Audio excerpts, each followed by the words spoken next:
ကျွန်တော်လည်းမျိုးသားမဟုတ်ပါမမလဲတော့သူနေနန်ထွန်းတော့ဝါခမောက်ကိုလွယ်လို့လေရရတယ်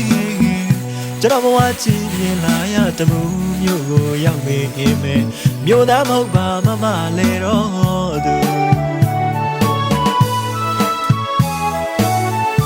ရွာမှာပဲတွေပြောင်းတွေဆိုင်တဲ့ခါ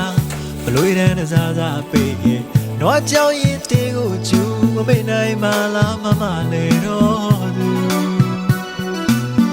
အညာသားလေးတဲ့မြို့ပေါ်မှာကျွန်တော်ကိုခေါ်ကြရှက်ပဲရှက်နိုင်မောင်တမူအညာကိုရွာကလေးကအညာသူအညာသားမနှောကဖြူ